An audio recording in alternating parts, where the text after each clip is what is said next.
Bago nga pala ako magsimula, gusto ko lang i-shoutout yung mga kaibigan ko dyan. Kila Ma'am Eunice, Sir RBS, Ma'am Lensley, sino ba ba? Si Ma'am Olivia na love ni Sir Bungo. Sa kanina, nandun ako sa live ni Ma'am Eunice. May galap shoutout sa iyo, Ma'am Eunice. At kay Quiz Ahmed. Subscribe din kayo sa kanya, Quiz Ahmed. Ayun, let's go!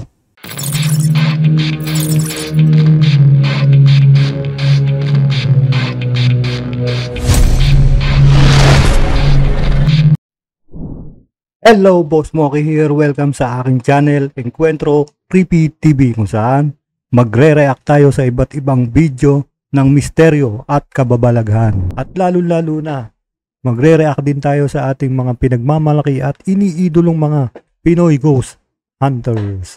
So, let's go! Ang video natin ngayon ay mula kay Jayski TV. Pakisubscribe nyo na lang, Jayski TV. So, let's go! Sa bidyong ito, tayo ay mag-i-explore at mag-iimbestiga tungkol sa kwentong kababalaghan ng sementeryong ito. Ang sementeryong ito ay matatagpuan sa Cavite City at isa ito sa mga kilalang sementeryo ng Cavite. Ayon sa aming mga napanayam at mga nakausap na residente at barangay dito, 1970s daw nang may nilibing na isang vampira sa sementeryong ito at tuwing hating gabi daw, ang kanyang puntod ay umuugong ng parang makina. At noong 2018, meron natagpuan na bangkay ng dalagitang minor de edad dito mismo sa sementeryong ito na isang biktima ng rape at pagpatay. Na hanggang ngayon daw, ang kanyang kaluluwa ay tuloy pa rin sa pagpaparamdam. Grabe. Ang dugong ito sa sementeryo ng Himlayang Caviteño Cemetery, bakas ng pagkaladkad sa 15 anyos na si Shainadine Alejo. Natagpuan ang bangkay ni Shainadine sa pagitan ng isang nicho at musileo. Nakadapa, wala nang saplot pang ibaba. Wasak din ang mukha ng dalagita na pinalo umano ng matigas na bagay sa ulo. May mga kagat pa raw sa masiselang bahagi ng katawan niya. Base sa resulta ng otopsiya, ginahasa si Shainadine.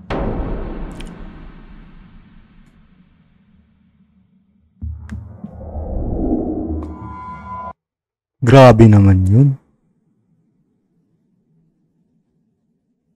Mga walang puso. Tingnan natin kung siya nga ay nagpaparamdam dito.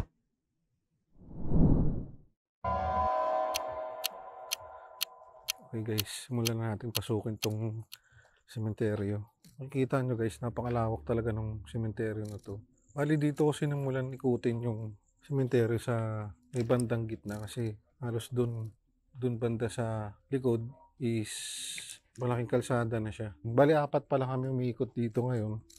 Watak-watak lang kami, kanya-kanya kaming lugar dito kasi malaki tong sementeryo na to guys. Dito ko sinimulan sa gitna ngayon. Ang kwento kasi dito guys, dalawa na yung pinatay dito sa sementeryong to. Yung isa naman ni-rape, bali minor de edad pa yung ni-rape na yun.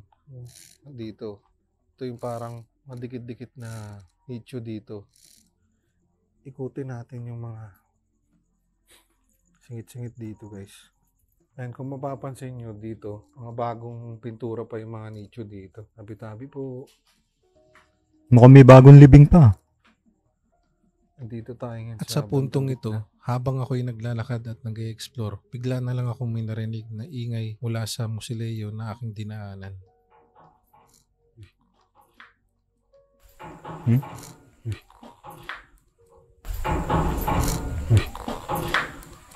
At sa oras na ito, tumuloy lang ako sa aking paglalakad at aking na lang itong binaliwala.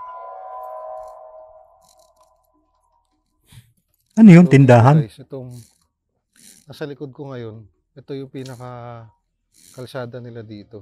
Malawak talaga itong sementeryo na to guys. Kaya gusto kong pasukin yung mga bandang dito kasi ito yung maraming punto dito sa loob na to. Kaso nga lang may mga harang na yung iba na kailangan natin lumabas dito sa pinaka main street niya. Laki ng sementeryo na to guys. Dito naman may mga musoleo na nakalibing dito. So ito, may mga punto din dito banda sa may kaliwa natin. Papakita ko sa inyo ngayon guys yung saan natagpuan yung babaeng ni-rape dito na minor de edad. Dito na tagpuan yung bangkay niya. So Makikita nyo guys, dito nakita yung katawan ng babaeng pinatay dito. Grabe naman yun. Yung mismong pinalabas sa news. Tapos sabi nung mga taga rito, kinaladkad daw yung babae simula dun papunta dito.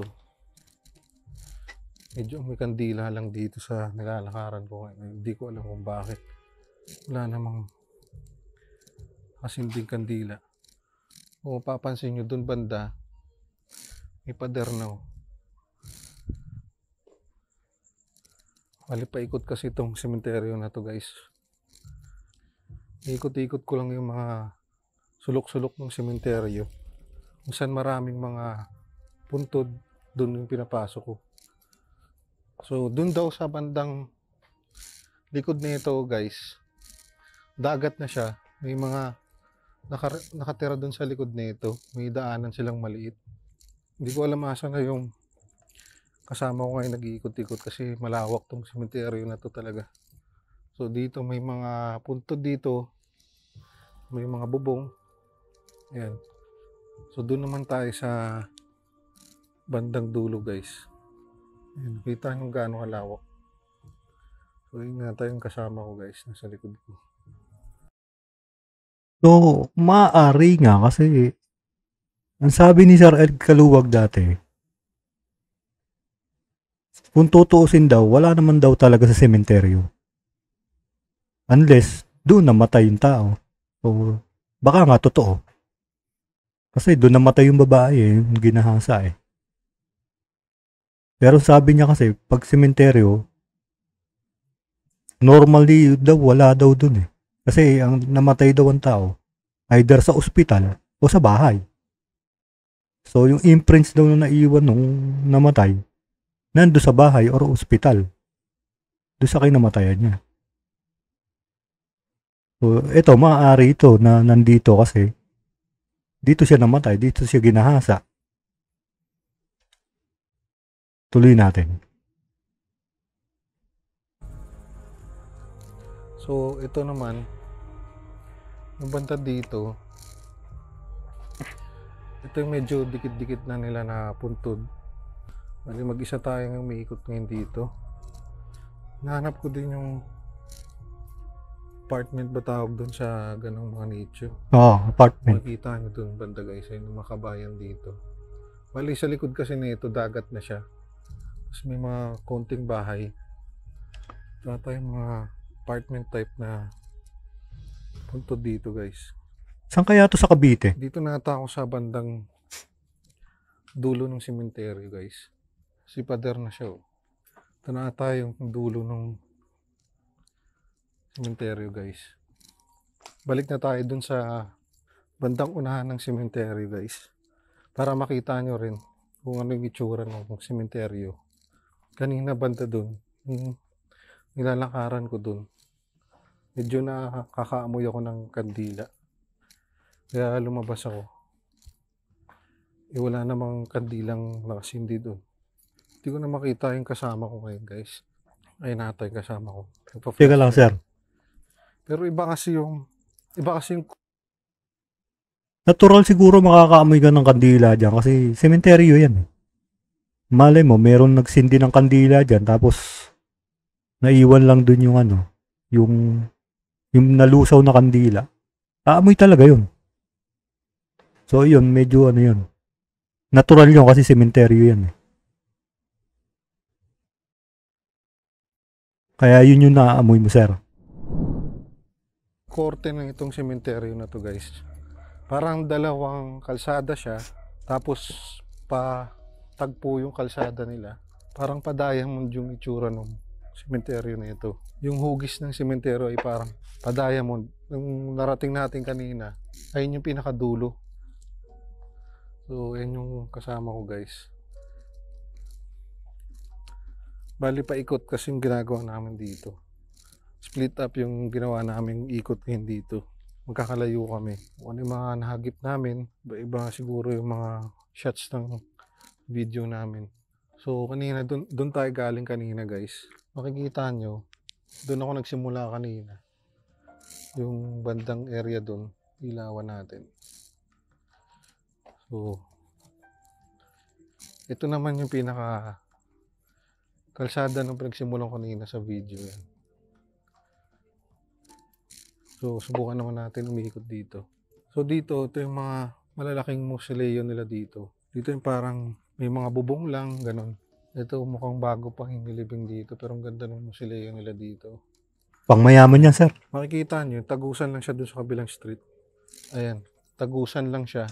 Bali, pag dinerecho mo to, doon naman sa kabilang kalsada niya. Kaya para siyang pa-diamond yung itsura ng hugis ng sementeryo na to, guys. Ito, sinubukan ko naman pasukin tong parte ng sementeryo na to. Ayaw ko lang may tagusan. So, yan. May mga dead end kasi siya dito. Ay, may mga kabahayan dun sa likod na ito, guys. Wala kasi hindi pang kandila dito. Tabi-tabi po kandila dito. Oh, yun sabi ko sa iyo eh. Dinalaw. Baka yan yung naaamoy mo, sir. Dinalaw sila kanina ng kamag-anak nila. Dito mga bago pa yung mga bulaklak. Nakikita nyo. So wala na tayong matagusan. Kailangan natin lumabas dun sa pinakakalsada nila. Ito, linis ng puntod dito, guys. Walang mga masyadong basura dito. Pakita ko sa inyo, guys, kung tatagos kayo dito sa gitna, kung saan kayo lalabas. Lalaki ng mausoleo dito. Ito yung bandang gitna nila. 4 yung nasa loob na nandito. Subukan naman natin mag-necrophonic session dun sa lugar kung saan natagpuan yung katawan ng babaeng na rape dito. O mag-spirit box session tayo dun ngayon. Tatry natin kung may makipag-communicate ba sa atin na entity o kanyang kaluluwa. Medyo malayo pa yung lalakarin natin konti. So dun tayo banda. Hindi, liliko pa tayo dun no? Liliko pa tayo dun. Oo nga. Ito mga gusto ko, may guys, spirit box. Dito tayo ngayon kung saan natagpuan yung katawan ng pinatay na babae dito, yung ni-rape at pinatay noong 2018. So, susubukan natin makipag-communicate sa kanya o kung sinong entity man yung nandito. So, itatry natin. Parang natatandaan ko ngayon, At nabalita din pala na. kami ng mga motion sensor ball, tsaka yung ating REM pad, tsaka itong EMF natin, nalagay natin dito para sakaling may ma-detect tayo, makita kagad natin. So, simulan na natin. Magandang gabi. Kami po ay nandito para makipag-usap kung sinong nandito. At ako po si Jay, kasama ko si Michael, si Reynald at saka si Paulo. Nabalitaan namin na may pinaslang na babae dito noong 2018. Gusto namin malaman kung nandito ka pa rin ba o kung meron ba kaming kasama dito ngayon. Pwede ka makipag-usap sa amin. Pwede mong gamitin yung mga devices namin, yung mga nilapag namin dito. Pwede ka makipag-communicate sa amin dito. At sa oras na ito, dito na sila nagsimula magparamdam sa amin at umilaw bigla ang aming motion sensor ball. Din nandito ka pa rin. Uy! Oo, umilaw na. Teka lang Mukhang legit yun kasi semento yung pinatungan nun. So, napatunayan naman yan ni Sir I.M. Reverie na kahit kalampagin mo yung mga gilid-gilid yan, hindi yan iilaw basta-basta. Ghost ball ba yan, sir? Ghost ball? Kung ghost ball dyan, hindi yan basta-basta iilaw. Kaya semento yung pinatungan. Hindi. Kahit hanginin yan, hindi talaga yan. Unless gumulong yan sa hangin. Pero hindi naka-steady lang siya. Hindi siya basta-basta iilaw. So, tingin ko legit ito. Nandito ka ba? Nandito ka pa rin ba? Nandito pa rin ba ang kaluluwa mo? Habang ako'y nag-i-edit ng video, bigla ko na lang narinig ang ingay na ito. Pakinggan niyong mabuti. Uy! Tila ba may narinig akong iyak ng babae mula sa aking audio. At maya-maya pa, kami na mismo ang nakarinig nito. Pwede ka ba namin makausap dito?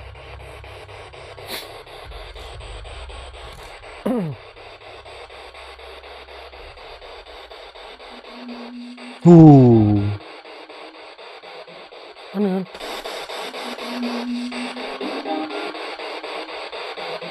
Ano yun? May umiyak, may umiyak. Ano yun?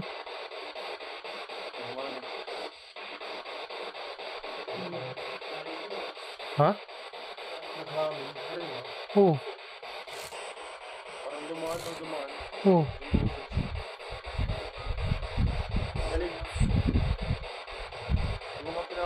Hindi kaya sir ano yun? Hindi kaya na-captured niya yung ano? Ewan ko ako sa akin lang to. Hindi kaya yung busina ng truck. Di ba may mga busina ng truck na ano? Na pag malayo iskala mo, umiiyak na babae yung tunog. Ewan ko pero tingin ko naman na-captured niyo yun eh. Yun lang yung sa akin.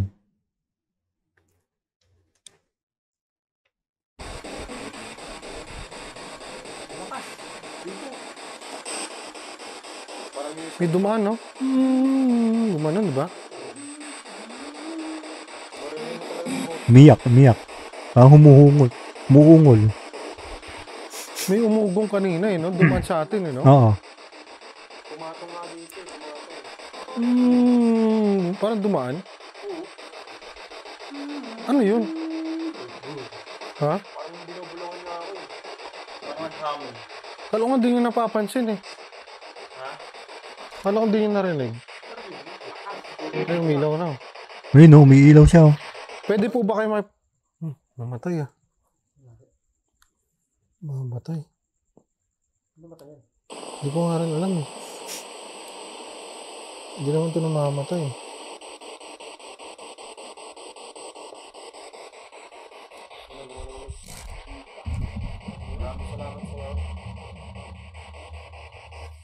Pwede po ba kayo makipag-usap sa amin dito? Ooh. Asan yung rempad? Ayun, sa likod mo. Hindi yan yun. Saan? Ha?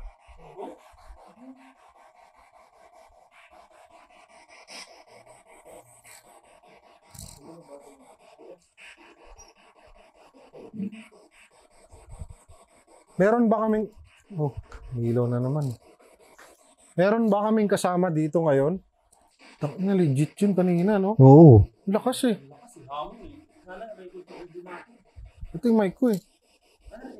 Hindi ko rin alam. Pwede po ba kayo makipag-usap sa amin? Dindi, nandito ka ba ngayon? Yung pangalan, Dindi.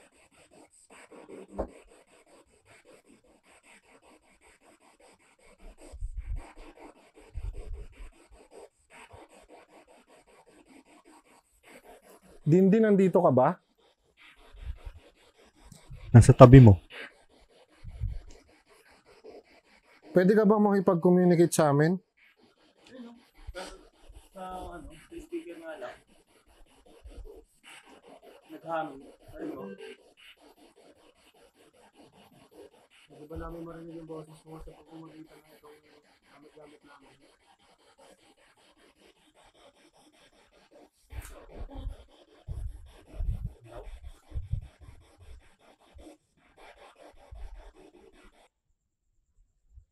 Pero kanina may narinig talaga ako. Ang lakas eh. Parang dumaan na ganun. Alam mo yung mga tricycle na dumaan? Pero ham siya, no? Ako duda ko nga truck eh. Busina ng truck eh. Grabe yun ah. The wall? Double. Ha? Pero makaka-captured ba ng busina? Nakaka-captured ba busina ng truck sa ano? Sa mga ganyan spirit box? Din. Kasi alam Dito ko, ka ba ngayon? frequency yata. Ay, parang hindi yata. Nabutan ako doon kanina. Oo, legit nga yun. Sa experience ko pa lang. Hindi ba? Siguro talaga. Ang talaga putang. Wala ka na. Parang umano talaga siya, no? Dumaan, no? Saan ba siya pinalo? Dito? Kasi kinaladkad dito. Dito yung daw. Ano yung umaga na natagpuan siya? Umaga na. Grabe Pero yung, gabi nangyari. grabe yung mga gumawa nun, mga manyakol na walang puso. Nilasing siguro, no? Kasi, nilasing nga. Nag-inuman, nabasa ko. Ginuman. Tapos, kinuha ng isang lalaki, dinala dito sa, tapos, pinipilit ng lalaki na, ayun ang sabi, pinilit niya, ayaw ng babae. Kaya pinatay niya. Kaya pinatay niya. Pinalo niya ng base sa ulo. Ilan kayo dito?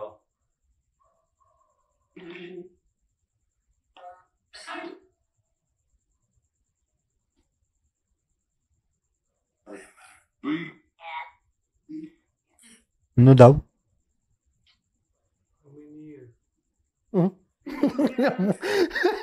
Umiyer? Ano? How many years?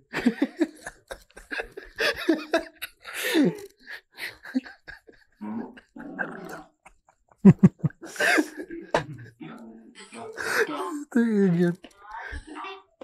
Umiyer?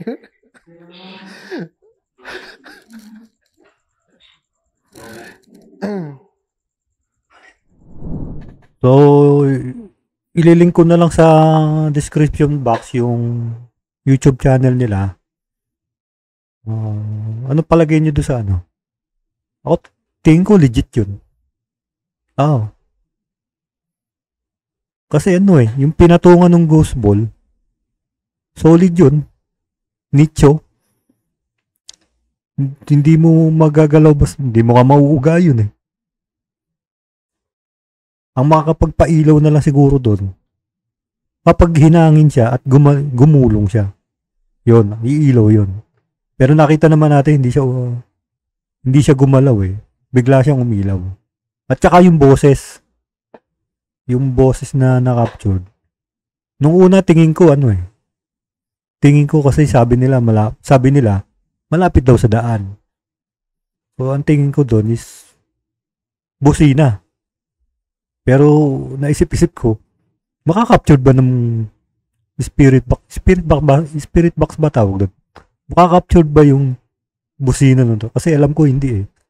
Frequency yata ayun eh. So ayun, legit. Sa tingin ko legit naman yung yung boses. So ayun, paki-subscribe nyo na lang. Jayski TV. Maraming salamat. Sir Jayski, pinayagan mo ko react nito. At ayos. Maganda yung exploration nyo. Keep it up, Sir Jayski. At sana marayakan ko pa yung mga susunod mong video. So ayun. Maraming salamat mga ka-enkwentro. Pakidamay na rin ang ating channel. Hit the like, subscribe, and notification bell para updated kayo sa mga susunod nating mga reaction video. Maraming salamat mga ka-enkwentro. Bye-bye.